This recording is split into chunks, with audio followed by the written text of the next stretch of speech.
Okay, who'd like to start? And let's try to go one question, one person until we got everyone with a question. Who'd like to start?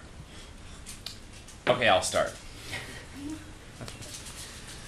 Towards the beginning of your speech, you were talking about how there were different versions of the Tao Te Ching or the Tao Ching.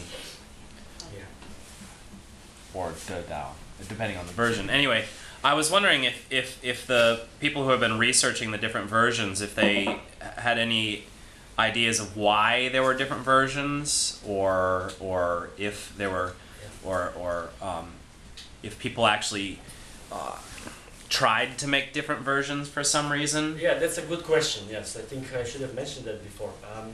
Because we are not sure who was the author of Lao Tzu, and some scholars think that the book was maybe compiled by different authors, and even at different times, or during the transcribing from one book to another, maybe the editor changed something. So that's why there are different versions, because probably there were more authors of the book. That's one of the answers to this question. Okay. I have a question. In the Chinese version of the Bible, the word logos, or the word, at the beginning there was the word. It's they use the word Tao for that term. So I think that the translators were trying to make some correlation to the Tao described in Tao Te Ching. So would you say a few words about, would you compare the concept of logos with the concept of Tao, and are there any similarities in it between them? Okay, well, Tao originally means way. It can also relate to speaking. Yes. So, and since we say logos means word and Tao means speaking, so it can probably be related to that. As for the, I don't think that there is, how to say, the word, maybe in the Bible is different from what Lao Tzu says. And the Chinese translators probably they went through Lao Tzu's vocabulary, so that they thought this was the best translation of the word logos.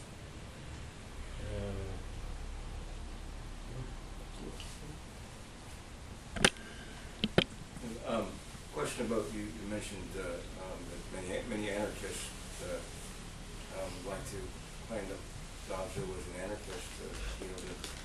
An objection to that. One of the things that Michael Bakunin, who wrote a book called The Anarchist, and it's kind of like the manifesto or the creed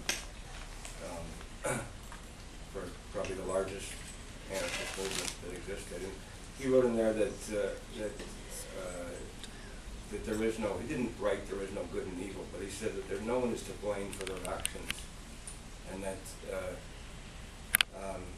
he wrote that it was the circumstances or the coercion of the circumstances that forced people into a situation of acting in a way that caused others to this misfortune or turn to a negative action. Would you say, are you absolutely convinced that that there is no correlation between the two at all? Would you say that? My feeling is that sometimes they're talking about Lao Tzu, he was a human being, right? So he was talking from the human experience. Maybe he had a better understanding of something that he felt, maybe better than the anarchists or even better than the Christians, some of the writers in the Christian Bible, but maybe coming from the same kind of reaction to the human experience. Do you think it's...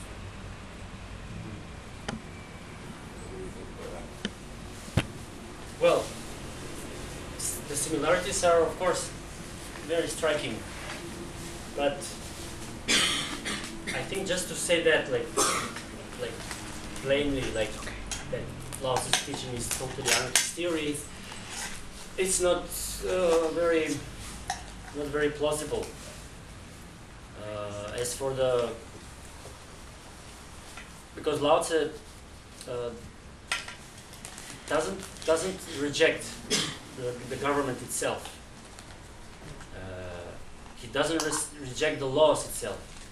He still thinks that the people should have laws and someone who keeps them in order.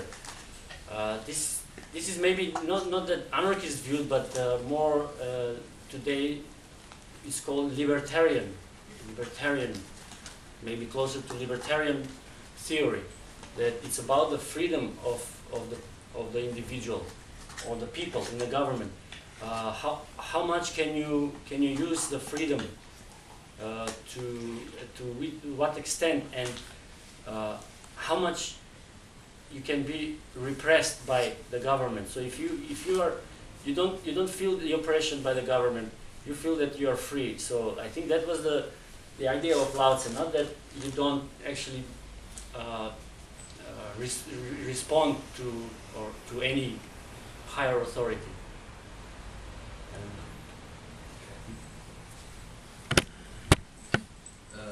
You mentioned that Confucianism, as I understood, replaces or uses as a surrogate the benevolence and righteousness to kind of replace this intimate relation between individual and universe. And could you elaborate on it? Yes.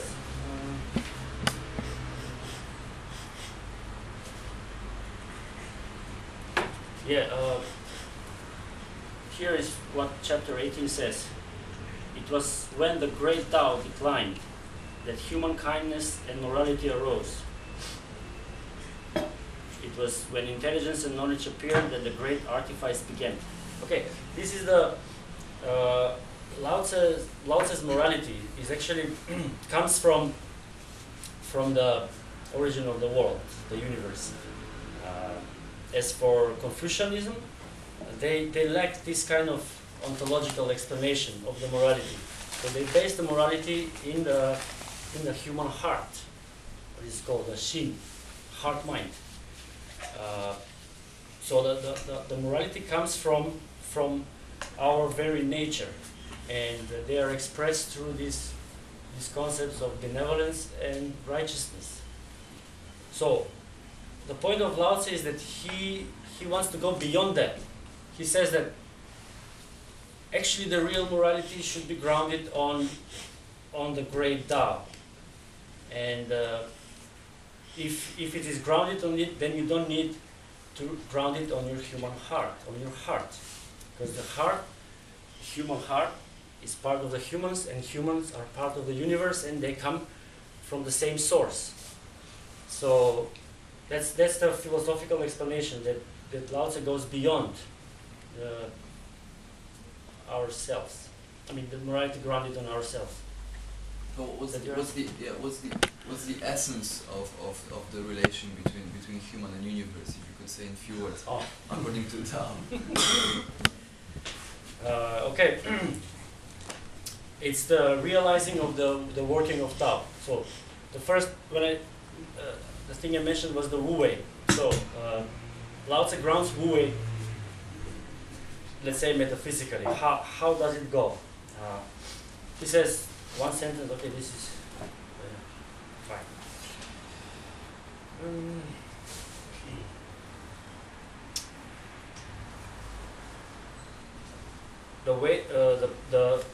The ways of men are conditioned by those of earth. So that means that we follow the rules of earth. The ways of earth by those of heaven. The ways of heaven by those of Tao. And then the ways of Tao by the self-soul. Okay, this is one concept I didn't mention before. It's called Ziran, the self-soul. And that's the modern term literally means nature.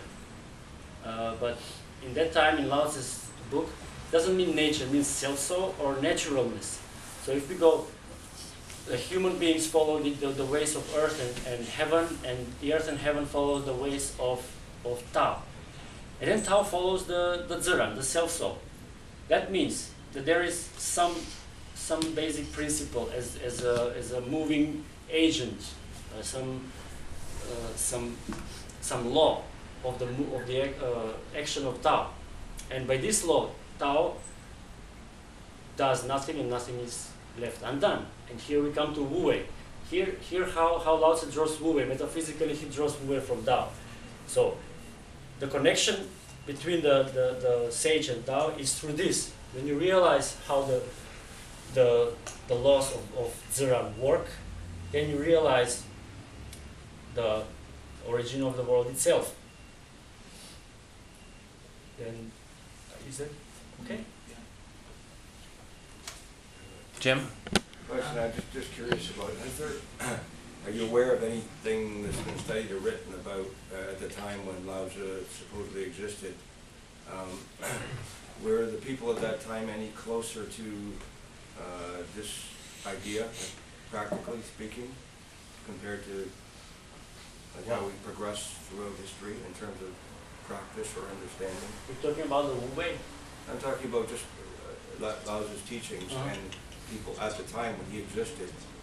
Has there been any studies that you're aware of how the people existed in terms of what their understanding and the practice of understanding a simpler idea of something closer to You studied at that time? yeah. No, today, going back throughout history, is there anything suggesting that we are moving further away as human beings or Oh, okay, I see. Well, usually everyone says and agrees that the times in which Lao Tzu lived or the book was written are actually not much different from today. Like the situation that time, China was very very bad because there are frequent wars and these kind of things. Similarly, it happens today, and all the governments, as that time and today, are Lao Tzu would say they are coercive. So, was that your question? yeah, pretty much. Yeah, kind of. So, And in terms of like, is there anything that suggests Yeah. that they're actually And then- capable of? And then, because I just answered Michael, I gave the metaphysical explanation of the Wu Wei, but then there is also a societal explanation of Wu Wei. How come this concept comes? It comes by observation of the society. When you see that what's happening in the society, then you come to this. Then Lao Tzu came to this concept of Wu Wei, and since that society was as it was today, is as it is actually there is no much difference. So the Wu Wei can be totally also practiced today. I mean, very, let's say, applicable concept even of today, not just in the past. Jim? I was just going to ask you there, because I know you're an expert on this actually, because you spend a lot of time. You know, like I think you're doing your doctorate, right?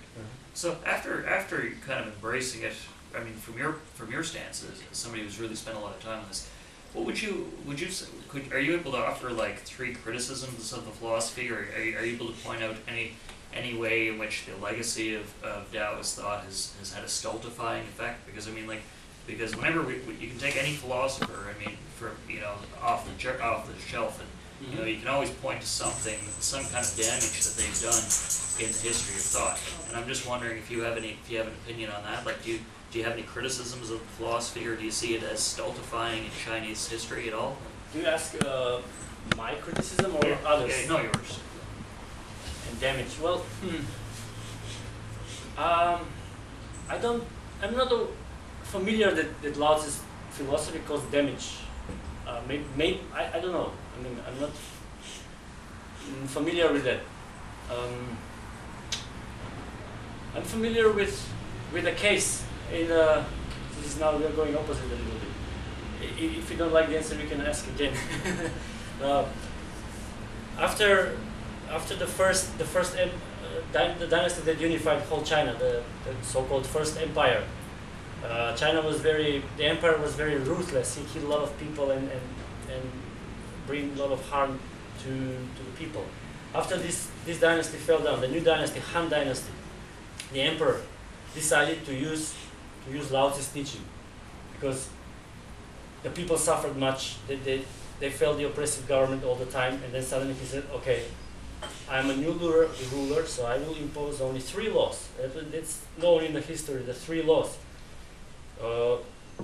Only for prohibiting murder, robbery, and I forgot the third one. Something, yeah. Like only punishments for this law. So that was like a application of Lao Tzu's philosophy, because it was time for the people to calm down, right? Because if another government comes with the same laws, then nothing will be ordered. Of course, after that, when new emperors came, they imposed more laws. But that's one example when Lao Tzu's philosophy was employed in practice. They actually abandoned it though later under Han Wudi, where he switched to Confucianism because, like you said, they had a weak central government at that point. Yeah. Yeah. Okay. So is that do you have anything to add to this question? Because No, I'm curious. Like, what would be the criticisms of the philosophy? I mean, like, what would you? well, okay, I know some criticisms from others. Like, for example, that Sure, that's fine. that this Lao Tzu's teaching of Wu Wei is actually a political trickery.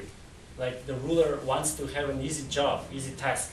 So he doesn't want people to revolt against him. So that's why he tries to do this, some kind of Machiavellianism. Although Machiavelli he actually was supporting the strong government, Machiavelli, right?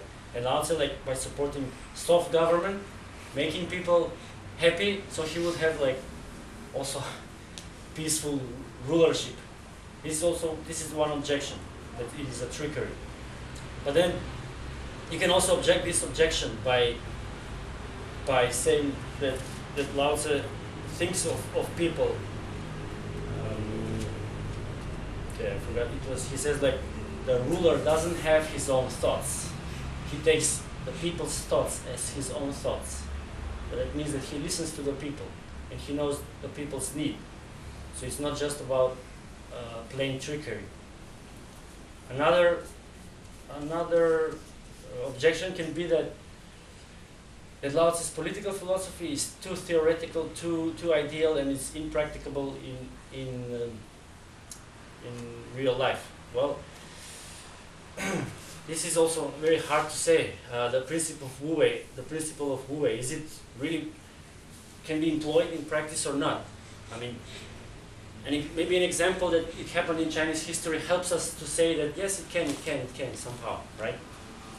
But this is also a very big objection. How can the ruler, what would happen if the people actually really become revolt against the ruler? Can he use Wu Wei all the time if there is some bad group of people who harass the other people and they revolt against the ruler without a reason? So what can the ruler do with Wu Wei here? You know? Well, Lao Tzu probably has a solution for this too. He says, okay, you can use a little force, but then you shouldn't go, still you shouldn't go too much. You know?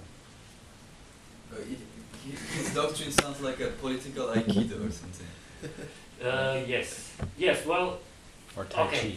The whole thing of the martial arts is actually based on this, the weakness and the water. When you have an attacker who is very strong, you can easily defeat him because you can go around him. You can use his force, right? Yeah, Aikido and Tai Chi Chuan and everything. What in terms of like social responsibility? What do you think Lao Tzu would say about dealing with the poor or the starving or the homeless?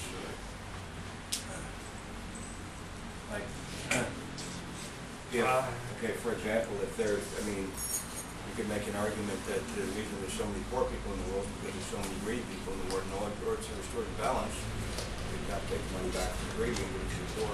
No, I don't find anything that in the book that he was talking about homeless. Maybe that concept didn't exist that time. Not everybody had homeless, but there is something that you would be very interested about. It goes like this, chapter 74. The people are not frightened of death. What then is the use of trying to intimidate them with the death penalty? And even supposing people were generally frightened of death and did not regard it as an everyday thing, which of us would dare to seize them and slay them? There is the Lord of slaughter, always ready for this task, and to do it in his stead is like thrusting oneself into the master carpenter's place and doing his chipping for him. Now he who tries to do the master carpenter's chipping for him is lucky if he does not cut his hand. So obviously he opposes death penalty here, right? There's only the Lord of slaughter. Is death itself? Hmm? Is The death itself? Yeah, the death itself. Only she or he or it can kill. I had a question, and I think I probably asked you this a year ago when you gave your speech on Lao Tzu. But Michael's question and your answer of Michael's question kind of reminded me of it, or actually, your speech reminded me of it. But then Michael's question, your answer of Michael's question, you almost reached that point when you were talking about the way of the people follows the earth, the way of the earth follows the heaven, the way of heaven follows Tao, the way of Tao follows Self-soul. That's the nature of this. Can you talk about those concepts, the concepts of Tao and self-soul, and how they relate to the Chang brothers' idea of the Li, and give a short description of what the Li is? Okay, the Li is a concept that came later. I mean, after Lao Tzu, and is translated as principle, and it's actually usually it's a synonym of Tao. It's like maybe more concrete words for Tao, and it's mostly used by the Neo-Confucians in the Song and Ming dynasty. So they use Li instead of Tao to Yes, distance themselves They from. use Tao also. They also use Tao. Okay, this is this is a question for another speech because it's not that simple. Yes, Tao can be identified with Li, and actually, the first commentary I mentioned, the master Han Fei, like maybe like 200 years after the book was written, he says the Tao is Li, like the principle. Maybe that's the first time this term to be used in relation to Lao Tzu's philosophy. Okay, then can you? Because I've always thought of when I gave my speech a year and a half ago, and I mentioned the Chang brothers' idea of the Li. I kind of thought of it as an idea of consciousness at a sort of a base level of. Okay, well, okay. Now we are going maybe too far. The Neo-Confucians are trying to do what? Confucianism was in crisis, their morality was in crisis, and they didn't have reliable metaphysics. Just as I said before, they relied the morality on the human heart. So they borrowed the metaphysics from Taoism and Buddhism, and they came to the term Li and Tao. Of course, they used it, and they also borrowed from the Book of Change. Tao is also mentioned in the Book of Change in a way that is Li. So that's why I said this is maybe for another speech. Okay. I don't know if that satisfies you. Yeah, it does. It does. Other questions? Well, when you mentioned earlier Han Dynasty, that tried to rule by the recommendations of Lao Tzu, it was also in the Han Dynasty that for the first time Buddhism was accepted as an official religion. And so my question would be, because like we know later on that Buddhism and Taoism merge into Zen Buddhism and so on. So my question is like, what can you find like throughout, like, I mean, as far as you're familiar with it, like kind of merging like Taoism and Buddhism, because like Chinese dynasties have always been inclined towards one or the other. I mean, towards Confucianism or Taoism. But how about the religion? Was it can you find linkage, kind of like Buddhism being like supportive religion of like the Taoist political philosophy? I mean, can we draw such a like a? Can Buddhists accept Taoist political philosophy? That's the question. Yeah, between Buddhist religion and Taoist Well, philosophy. usually Buddhists are not that involved into politics. In the history, they were not that involved in the politics. Usually, all the political movements, revolts, and other stuff were by Taoist adepts, let's say, of adepts of Taoist religion. All the famous rebellions were led by Taoist adepts. I don't know. That's the question. Well, because Buddhism is not usually connected to Confucianism. Yes. Isn't it right? Like Buddhism was usually suffering during the ruler of during the ruling of the Confucianist dynasties. Mm-hmm. So my question is like, if the dynasty was more inclined towards Taoism, would that also mean that they were, more beneficial towards, they were more accepting of Buddhism? Do they usually go one with the other? If the dynasty was more attached to Buddhism, of course they would favor Buddhism or Taoism. That's something that is very normal and usually happened in those times. There is Tang Dynasty, for example. Tang Dynasty preferred Lao Tzu. Mm-hmm. They liked Lao Tzu. Like Tang, the Emperor's Tang even claimed that they were heirs of Lao Tzu. Yes, there are cases. I can't remember now details, but I know there are cases like genocide of Buddhists or something in the history. Maybe some historian. Yes, the merging of Buddhism and Taoism happened because probably in a way they were a little similar. On the other hand, Confucianism was too strong, so Taoism probably needed some ally to do together. And the development of Zen Buddhism is a very unique mixture of Buddhist teaching with Taoism, with Lao Tzu's teaching. But then Confucianism came to power again. We have about 5 more minutes, so if we have any more questions. Jackie? You just said the weakest thing could the biggest strong things. Right? The weakest things, yeah. Then what if a strong man and he try to beat me? Then I should run away or I should fight back. To protect myself. You have to decide. Depends on the man. No, I don't know, because it's not about running or fighting back. It's about the attitude you have. Maybe you can run, but when you run, then be away. Yeah. Okay, that's why probably the martial arts were invented in China, and the greatest rule of martial arts is the fight without fight, right? You all know the story. This is an ancient Chinese story, and it was used in the movie The Dragon. How was the movie? The Bruce Lee. Enter the Dragon. Enter the Dragon. Yeah, when they were in the ship, they were in a ship going to the island, and then one guy was very provocative. He wanted to fight, and Bruce Lee said, "Okay, this is an ancient story, Chinese story, used in the movie."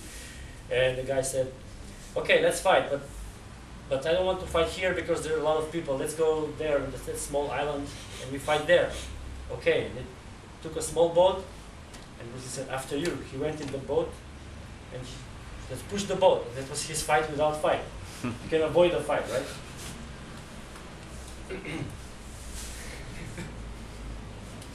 Any more questions? I have a question. Yeah. You said that Han Feizi used Lao Tzu's Taoism, but Han Feizi also has his own theory for politics, which is, like very strict laws, and you have to punish, people who commit crimes. So how is that related? Yes, Han Feizi is totally opposite. He is known as legalist. In his book, he wrote interpretation or comments on Lao Tzu. He was commenting Lao Tzu. Maybe he's a very confused figure. He was commenting Lao Tzu. He was educated as a Confucian, right? His teacher was Sun Tzu. But then he became legalist, and he wanted to have. He advised the ruler to have strict laws, right? Like Machiavelli, let's say, for example. And the first emperor, he advised the first emperor, and in the end he was executed by the first emperor. Right. Laws were a little too strict then? Yeah, even for himself. For those who advise the strict laws, yeah. So no, he's not a Taoist at all. But he tried to use Wu Wei in a different way. Probably meaning something different, which I can't remember now. I just know about his comments. So I think it's like if the people, if the person that's in charge put on very strict laws and punishment, then he doesn't have to do much. That's probably what he thinks, right? Because then people are scared of the laws and the punishment. So the emperor doesn't have to do anything That because is people Wu are Wei. scared. Okay, I didn't really get it, but okay. Why don't you, we have about 45 seconds left on this 60-minute thing, so why don't you just say something to wrap up? Well, thank you all for coming. Lao Tzu, I think, will always be a very interesting study even today, because the problems we face today were also problems that Lao Tzu faced. That's it. Thank you very much, Alex.